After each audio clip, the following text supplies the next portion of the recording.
Krishna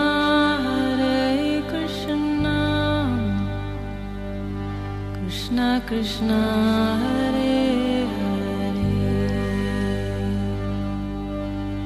Hare Hare Rama Rama Rama Hare Hare। नमस्कार, radio मानव रचना 107.8 पर मैं हूँ सरिता आपके साथ और श्रोताओं, शुरू हो चुका है कार्यक्रम आत्मदर्शन। जैसा कि आप सब जानते हैं, इस कार्यक्रम में हम बात करते हैं कुछ ऐसे आध्यात्मिक प्रसंगों की, कथाओं की, जिनसे बहुत कुछ हमें सीखने को मिलता है। और इस कार्यक्रम में हमेशा की तरह अपना ज्ञान हमारे साथ बांटने के लिए स्टूडियो में मौजूद हैं रागलेखा दासी जी, चरणाशी दिवाचार्य श्रीमद भक्ति वेदांत नारायण गोस्वामी जी की शिष्या।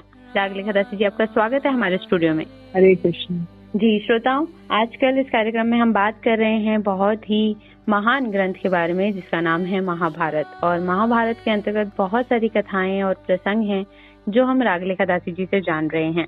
पिछले एपिसोड में हमने बहुत कुछ जाना, बहुत सारी कथाएं जानी, आस्तिक के बारे में जाना, उसके जन्म के बारे में। और हम ये जान रहे थे अंत में कि जो जन्मेजय यज्ञ करने वाले हैं वो किस तरह से पूर्ण नहीं होगा। पंडित जी ने उन्हें बताया, ब्राह्मण ने उन्हें बताया कि क्या होने वाला है, कि सर्पों का जो नाश करने के लिए ये यज्ञ वो करने वाले हैं, इसका आगे क्या होगा, ये अब इस कथा में हम आगे जानेंगे। जी रागलेखा दासी जी। राजा जन्मेजय ने जब ये भविष्यवाणी सुनी, तभी उन्होंने द्वारपालों से कह दिया कि मुझे सूचना कराए बिना कोई मनुष्य यज्ञ मंडप पे न आए। सर्प यज्ञ की विधि से कार्य प्रारंभ हुआ। उसी समय सब सर्प मनी मन कांपने लगे। अब बेचारे सर्प तड़पते, पुकारते, उछलते, लंबी सांस लेते, पूंछ और फनों से एक दूसरे को लपेटते आग में गिरने लगे।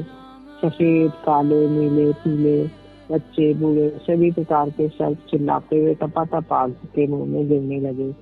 कोई 4 कोस तक लंबे थे, कोई गाय के कान के बराबर लंबे। सर्प ऊपर ही ऊपर कुंड में आहुति बन रहे थे। सर्पों की चर्बी और मेद की धाराएं बहने लगी। बड़ी तीखी दुर्गंध चारों ओर फैल गई और सर्पों की चिल्लाहट से आकाश गूंज उठा। तक्षक ने भी सुना, वह भयभीत होकर देवराज इंद्र की शरण में चला गया। देवराज, मैं अपराधी हूँ, भयभीत होकर आपकी शरण में आया हूँ, आप मेरी रक्षा कीजिए। इंद्र ने प्रसन्न होकर कहा, मैंने तुम्हारी रक्षा के लिए पहले ही ब्रह्मा जी से अभय वचन दे दिया। तुम्हें सर्प यज्ञ से कोई भय नहीं, तुम दुखी मत हो। इंद्र की बात सुनकर तक्षक आनंद से इंद्र भवन में ही रहने लगे। जन्मेजय के यज्ञ में सर्पों का हवन होते होते बहुत से सर्प नष्ट हो गए। तो वासुकी नाग को बड़ा कष्ट हुआ। घबराहट के मारे उनका हृदय व्याकुल हो गया। उनका कलेजा फटा जा रहा था। ऐसे दिख रहा है कि वासुकी नाग भी सोचने लगे कि मैं भी व्यक्ति आग में गिर जाऊंगा। तो कहने लगे, अपनी बहन से कहने लगे कि ब्रह्मा जी के कथनानुसार तुम्हारा पुत्र आस्तिक इस सर्प यज्ञ को बंद कर सकेगा। जरत्कारु ने ये सब बात बतलाकर नागों की रक्षा के लिए आस्तिक को प्रेरित किया। आस्तिक सर्पों को मुक्त करने के लिए यज्ञशाला में जाने के उद्देश्य से चल पड़े। उन्होंने वहां पहुंचकर देखा कि सूर्य और अग्नि के समान तेजस्वी सभासदों में यज्ञशाला भरी पड़ी है। द्वारपालों ने उन्हें भीतर जाने से रोक दिया। अब वे भीतर प्रवेश करने के लिए यज्ञ की स्तुति करने लगे। उनके द्वारा यज्ञ की स्तुति सुनकर जन्मेजय ने उनको भीतर आने की आज्ञा दे दी। आस्तिक यज्ञ मंडप में जाकर यजमान, ऋत्विक, सभासद और अग्नि की और भी स्तुति करने लगे। जन्मेजय ने कहा, यद्यपि यह बालक है, फिर भी यह बात अनुभवी वेदों के समान कर रहा है। मैं इसे बालक में ही वेद मानता हूँ। मैं इस बालक को वर देना चाहता हूँ। ब्राह्मण यदि बालक हो तो भी राजाओं के लिए सम्मान्य है। ऋत्विकों ने कहा, अग्निदेव का कहना है कि तक्षक भयभीत होकर इंद्र की शरणागत हो गया है। इंद्र ने तक्षक को अभिदान भी दे दिया है। जन्मेजय ने कुछ दुखी होकर कहा, आप लोग ऐसा मंत्र पढ़कर हवन कीजिए कि इंद्र के साथ तक्षक नाग आकर अग्नि में भस्म हो जाए। जन्मेजय की बात सुनकर होता ने आहुति डाली। उसी समय आकाश में इंद्र और तक्षक दिखाई पड़े। इंद्र तो यज्ञ को देखकर बहुत ही घबरा गए और तक्षक को छोड़कर चलते बने। तक्षक क्षण क्षण अग्नि ज्वाला के समीप आने लगा। तब ब्राह्मणों ने कहा, राजन, अब आपका काम ठीक हो रहा है, इस ब्राह्मण को वर दे दीजिए। जन्मेजय ने कहा, ब्राह्मण कुमार, तुम्हारे जैसे सत्पात्र को उचित वर देना चाहता हूँ, कि तुम्हारी जो इच्छा हो प्रसन्नता से मांग लो। सात्विक ने कहा कि राजन, आप मुझे यही वर दीजिए कि आपका ये यज्ञ बंद हो जाए और उसमें गिरते हुए सर बच जाए। उसको जन्मेजय ने कुछ अप्रसन्न होकर कहा, मर्द ब्राह्मण, तुम सोना, चांदी, गो, दूसरी वस्तुएं इच्छा अनुसार ले लो, मैं चाहता हूँ कि ये यज्ञ बंद ना हो। आस्तिक ने कहा कि मुझे सोना, चांदी, गो और कोई भी वस्तु नहीं चाहिए। अपने मातृ कुल के कल्याण के लिए मैं आपके यज्ञ ही बंद कराना चाहता हूँ। उसी समय सभी वेदज्ञ सदस्य एक स्वर से कहने लगे, ये ब्राह्मण जो कुछ मांगता है वही इसको मिलना चाहिए। इंद्र के हाथों से छूटते ही तक्षक मूर्छित हो गया। आस्तिक ने 3 बार कहा, ठहर जा, ठहर जा, ठहर जा। इसी से वह आकाश और पृथ्वी के बीच में लटका रहा और अग्निकुंड में नहीं गिरा। जन्मेजय ने कहा, अच्छा, आस्तिक की इच्छा पूर्ण हो, ये यज्ञ समाप्त करो। यज्ञ के अंत में उन्होंने स्नान किया और आस्तिक का खूब स्वागत सत्कार किया और उन्हें सब प्रकार से प्रसन्न करके विदा किया। जाते समय जन्मेजय ने कहा, आप मेरे अश्वमेध यज्ञ में सभासद होने के लिए पधारिएगा। आस्तिक ने प्रसन्नता से तथास्तु कहा। तत्पश्चात वे अपने मामा के घर जाके अपनी माता जरद कारू आदि से ये सब समाचार कह सुनाया।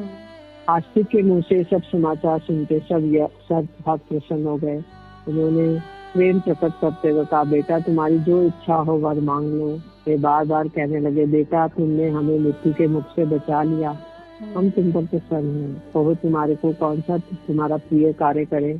आस्तिक ने कहा, मैं आप लोगों से यही वर मांगता हूँ कि जो कोई सायकाल और प्रातःकाल प्रसन्नता पूर्वक इस धर्ममय उपाख्यान का पाठ करे, उससे सर्पों से कोई भय न हो। ये वर तुम्हारी ये इच्छा पूर्ण है, सर्पों ने कहा। धार्मिक शिरोमणि आस्तिक ऋषि ने इस प्रकार सर्प से सर्पों का उद्धार किया। शरीर का प्रारब्ध पूरा होने पर पुत्र पौत्र को छोड़कर आस्तिक स्वर्ग चले गए। जो आस्तिक चरित्र का पाठ या श्रवण करता है उसे सर्पों का भय नहीं होता है। सर्व सत्र के अंत के बाद जन्मेजय की प्रार्थना से भगवान श्री कृष्ण देवपायन ने वैशंपायन को ये आज्ञा दी कि तुम ये कथा उन्हें सुनाओ। भगवान व्यास का जन्म शक्तिपुत्र पराशर के द्वारा सत्यवती के गर्भ से यमुना की बेटी में हुआ था। वे ही पांडवों के पितामह थे। उन्होंने ही वेद को 4 भाग में विभक्त किया। उनकी कृपा से पांडु, धृतराष्ट्र, सुधीर का जन्म हुआ। उन्होंने अपने शिष्यों के साथ जन्मेजय के यज्ञ मंडप में प्रवेश किया। उन्हें देखते ही राज ऋषि जन्मेजय झटपट सदस्यों के सहित उठकर खड़े हो गए।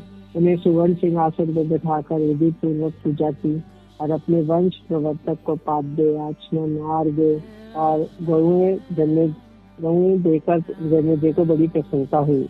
जन्मेजय ने सभासदों के साथ हाथ जोड़कर व्यास जी से प्रश्न किया, भगवान, आपने कौरवों और पांडवों को अपनी आंखों से देखा था। मैं चाहता हूँ आपके मुंह से उनका चरित्र सुनो। वे तो बड़े धर्मात्मा थे, फिर इन लोगों में अनबन का क्या कारण है। जन्मेजय की ये बात सुनकर भगवान व्यास जी पास ही बैठे हुए अपने शिष्य वैशंपायन से कहा, वैशंपायन, कौरव और पांडव में जिस प्रकार की पड़ी थी वो सब तुम मुझसे सुन चुके हैं। अब तुम वही बात जन्मेजय को सुना दो। अपने पूज्य गुरुदेव की आज्ञा सुनकर बड़ी सभा में वैशंपायन ने कहना प्रारंभ किया। भगवान व्यास के द्वारा निर्मित ये इतिहास बड़ा ही पवित्र विस्तृत है। उन्होंने पांडवों की ये कथा 1,00,000 श्लोकों में कही है। के वक्ता और श्रोता ब्रह्मलोक में जाकर देवताओं के समकक्ष हो जाते हैं। ये पवित्र और उत्तम पुराण वेद तुल्य है। इस इतिहास ग्रंथ में अर्थ और काम की प्राप्ति के धर्म अनुकूल उपाय बतलाए गए हैं और इसमें मोक्ष तत्व को पहचानने वाली बुद्धि भी प्राप्त हो गई है। इसके श्रवण कीर्तन से मनुष्य सारे पापों से छूट जाता है। इस इतिहास का नाम जय है। जो इसका श्रवण करते हैं उन्हें वाचिक, मानसिक, शारीरिक पाप नष्ट हो जाता है। इसमें भारत वंशियों के महान जन का कीर्तन है, इसलिए इसको महाभारत कहते हैं। भगवान श्री कृष्ण द्वैपायन इसका स्नान, संध्या आदि से निवृत्त होकर इसकी रचना करते थे। 3 वर्षों में ये पूरा हुआ था। जैसे समुद्र और समुद्र की रत्नों की खान है। श्री कृष्ण द्वैपायन प्रतिदिन प्रातःकाल उठकर संध्या वंदन, स्नान आदि से निवृत्त होकर इसकी रचना करते थे और इस प्रकार 3 वर्ष में पूरा हुआ था। जैसे समुद्र और सुमेरु रत्नों की खान है, ऐसे ये ग्रंथ कथाओं का मूल उद्गम है। इसके दान से सारे पृथ्वी के दान का फल मिलता है। जमदग्नि नंदन परशुराम ने 21 बार पृथ्वी के शत्रुओं का संहार किया था। ये काम करके वे महेंद्र पर्वत पर चले गए, वहाँ तपस्या करने लगे। शत्रुओं का संहार हो जाने पर शत्रुओं की वंश रक्षा संयमी ब्राह्मणों के द्वारा हुई। जी, तो श्रोताओं, बहुत ही सुंदर प्रसंग चल रहा है कि किस तरह से ये जो महाभारत 1,00,000 श्लोकों में लिखी गई है। बहुत ही सुंदर ये काव्य, ये ग्रंथ है और हम बहुत कुछ जान रहे हैं इसके अंतर्गत। आगे और भी कथाएं प्रसंग जानेंगे, लेकिन अभी सुनते हैं एक प्यारा सा भजन, फिर लौट कर आते हैं। आप सुनते रहिए रेडियो मानव रचना 107.8 पर कार्यक्रम आत्मदर्शन। Feel good, feel live.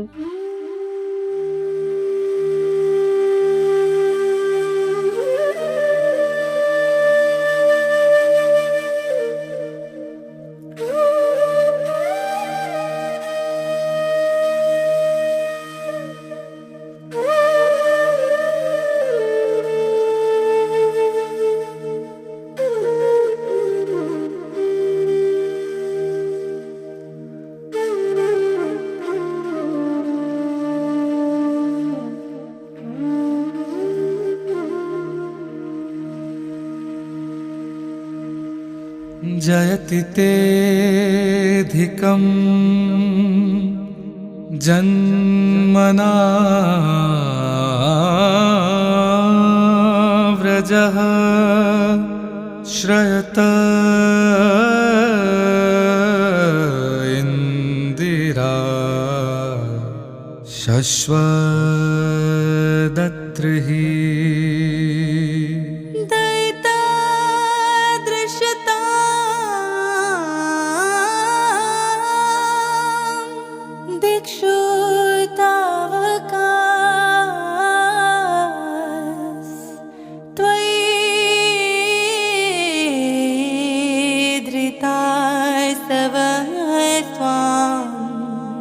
विचिन्वते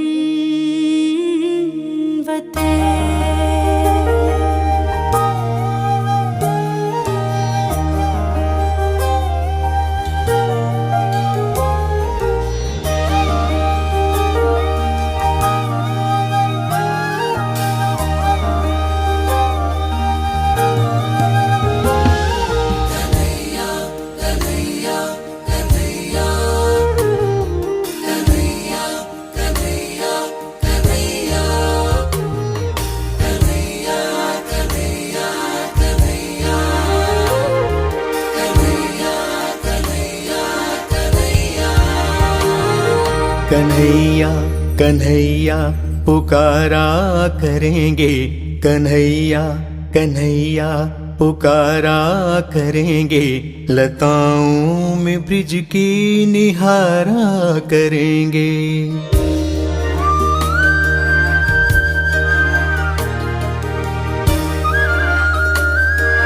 ओ कन्हैया कन्हैया पुकारा करेंगे, लताओं में ब्रिज की निहारा करेंगे। कन्हैया कन्हैया पुकारा करेंगे, लताओं में ब्रिज की निहारा करेंगे। कहीं तो मिलेंगे वो बांके बिहारी, कहीं तो मिलेंगे वो बांके बिहारी। उन्हीं के चरण चित लगाया करेंगे, कन्हैया कन्हैया पुकारा करेंगे, लताओं में ब्रिज की निहारा करेंगे। शरदुदाशये साधुजातसा सरसिजोदर श्रीमुषा दिशा, सुरतनाथ ते शुल्कदासिका, वरद निघ्नतो नेहकिं वदः, विषजलाप्यया व्याधिराक्षसा, वर्षमारुता वैदितानला, विषमयात्मजा विश्वतो भया, ऋषभते वयं रक्षितामः। बनाकर हृदय में हम प्रेम मंदिर,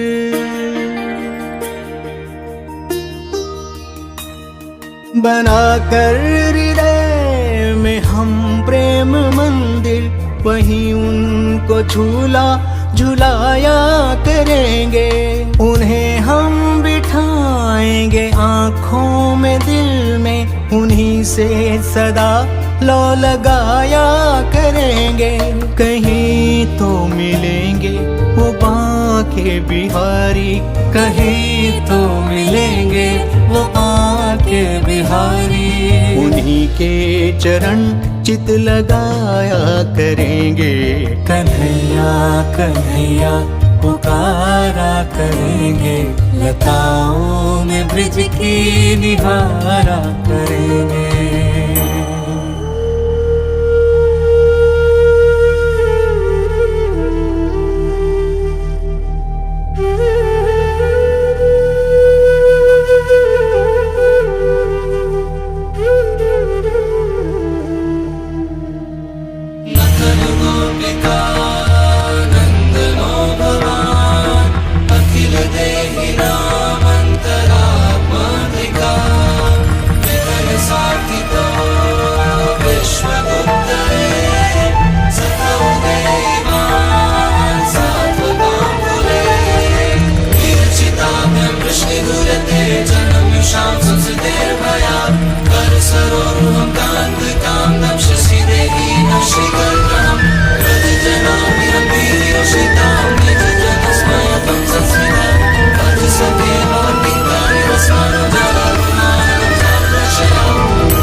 जो रूठेंगे हमसे वो बांके बिहारी, चरण पड़ उन्हें हम मनाया करेंगे।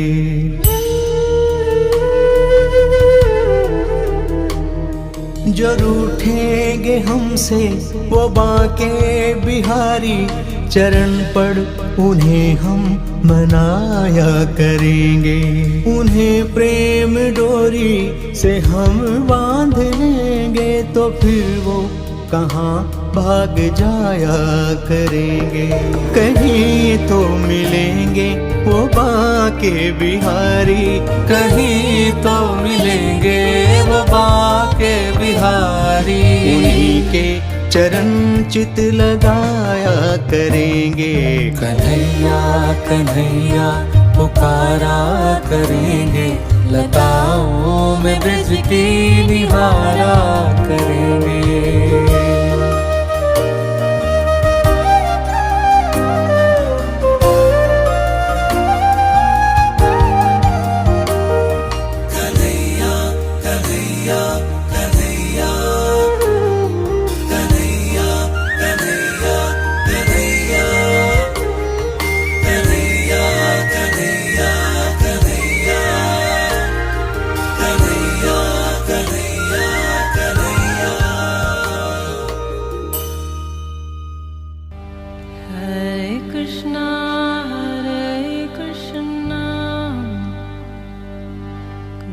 Krishna Hare Hare,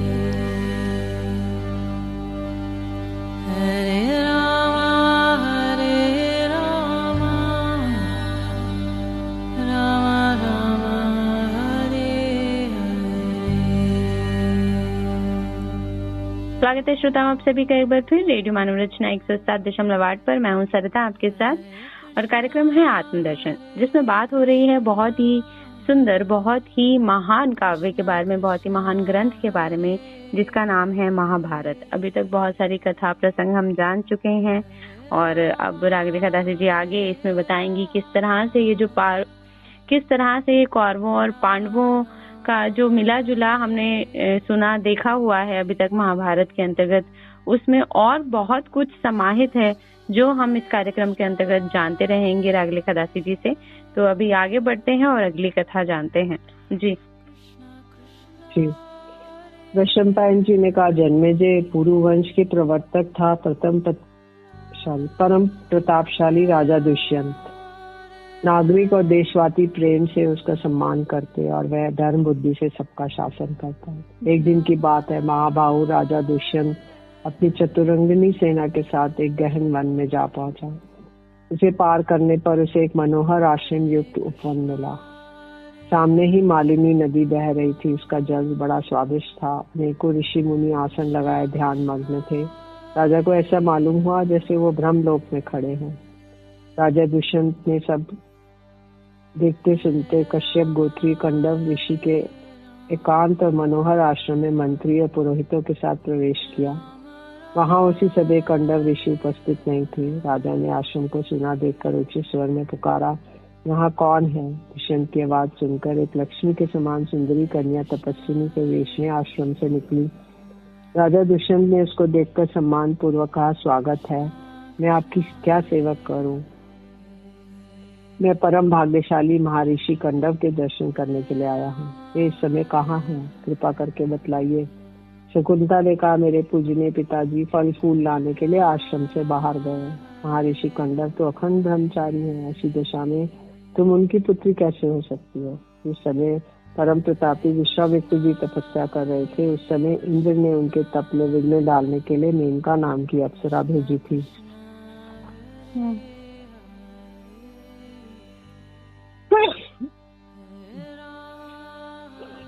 उसी के सहयोग से मेरा जन्म हुआ। माता मुझे वन में छोड़कर चली गई। तब पक्षियों में सिंह, व्याघ्र आदि भयानक जंतुओं ने मेरी रक्षा की, इसीलिए मेरा नाम शकुंतला पड़ा। महर्षि कंडव ने वहां से उठाकर लाकर मेरा पालन पोषण किया। शरीर का जनक, प्राणों का रक्षक, अन्नदाता, ये तीनों ही पिता कहे जाते हैं। इसलिए मैं महर्षि कंडव की पुत्री हूँ। दुष्यंत ने कहा, तुम ब्राह्मण कन्या नहीं राजकन्या हो, इसलिए तुम मेरी पत्नी हो जाओ। सुंदरी, तुम गांधर्व विधि से मुझसे विवाह कर लो।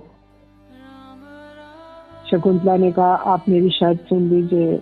आप ये प्रतिज्ञा कर लीजिए कि मेरे बाद तुम्हारा ही पुत्र सम्राट होगा और मेरे जीवन काल में वह ही युवराज बन जाएगा, तो मैं आपको स्वीकार कर सकती हूँ। दुष्यंत ने बिना कुछ सोचे समझे ही प्रतिज्ञा कर ली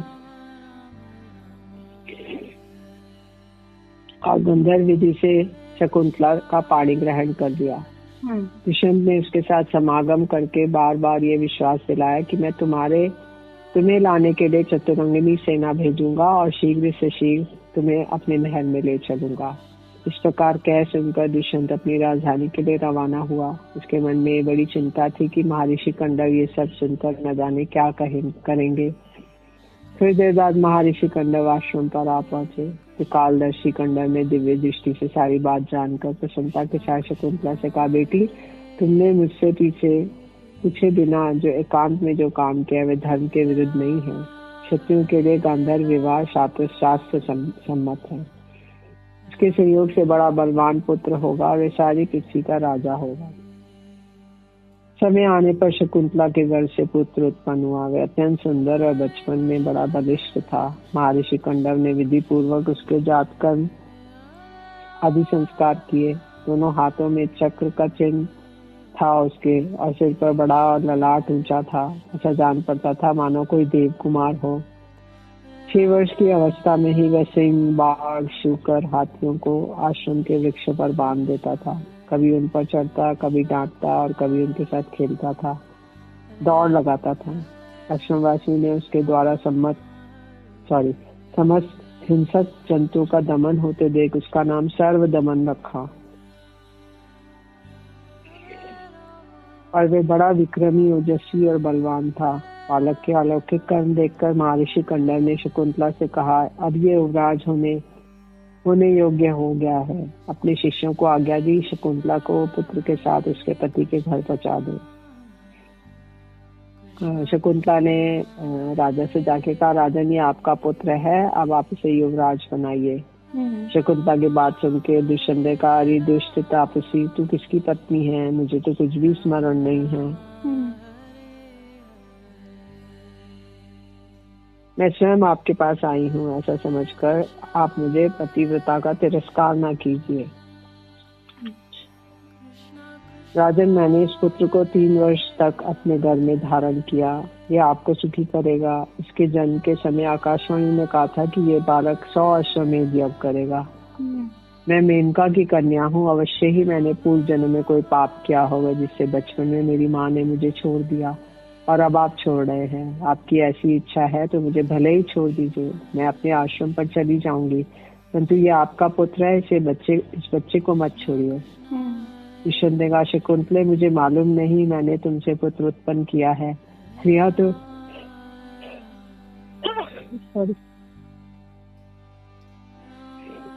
स्त्रियां तो प्राय झूठ बोलती ही हैं, तुम्हारी बात पर कैसे विश्वास करूं?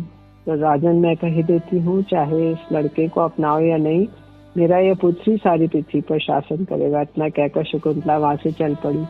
दुष्यंत को संबोधित करके आकाशवाणी ने कहा, माता तो केवल धोखनी के समान है, पुत्र पिता का होता है, क्योंकि पिता ही पुत्र के रूप में उत्पन्न होता है। तुम पुत्र का पालन पोषण करो, शकुंतला का अपमान मत करो। तुम्हारे भरण पोषण के कारण ही इसका नाम भरत होगा। आकाशवाणी सुनकर दुष्यंत आनंद से भर गए। यदि मैं केवल शकुंतला के कहने से इसे स्वीकार कर लेता तो सारी प्रजा इस पर संदेह करती कि इसका कलंक नहीं छूट पाता। अब उन्होंने बच्चे को स्वीकार कर लिया और उसके संस्कार कराए और उन्होंने पुत्र का सिर चूमकर उसे छाती से लगा लिया। देवी, मैंने तुम्हारे साथ जो संबंध किया वह किसी को मालूम नहीं था। ये सब लोग तुम्हें रानी के रूप में स्वीकार कर ले, इसीलिए मैंने एक क्रूरता की थी। समय आने पर भरत का युवराज पर अभिषेक हुआ और दूर दूर तक भरत के शासन चक्र प्रसिद्ध हो गया। ये सारी पृथ्वी के चक्रवर्ती सम्राट थे। महर्षि कंडव ने भरत के नाम से अश्वमेध यज्ञ कराया। इसमें यूं तो सभी ब्राह्मणों को दक्षिणा दी गई, परंतु महर्षि कंडव को सहस्र पद्म मुद्राएं दी गई। भरत से ही इस देश का नाम भारत पड़ा। जी, बहुत ही सुंदर कथा। आपने खत्म क्यों बोला? भारत पड़ा है ना वहाँ तक। हाँ। जी, तो बहुत ही सुंदर प्रसंग जाना हमने अभी। दुष्यंत और शकुंतला जी की कहानी हमने जानी, किस तरह से उनका पुत्र के बारे में हमने बहुत कुछ जाना। तो ये सारी कथाएं हम श्रोताओं इसी तरह जानते रहेंगे इस महाभारत काव्य के अंतर्गत, इस ग्रंथ के अंतर्गत। लेकिन आज के लिए बस इतना ही। अभी वक्त हो चला है आप लोगों से इजाजत लेने का। तो रागले खदासी जी, आपका बहुत बहुत शुक्रिया हमारे स्टूडियो में आने के लिए। हरे कृष्ण। जी, तो श्रोताओं, अगले एपिसोड में और भी प्रसंग कथाएं जानेंगे हम रागले खदासी जी से इस महाभारत ग्रंथ के अंतर्गत। लेकिन आज के लिए बस इतना ही। हमें दीजिए इजाजत और आप सुनते रहिए रेडियो मानव रचना 107.8 पर आने वाले अन्य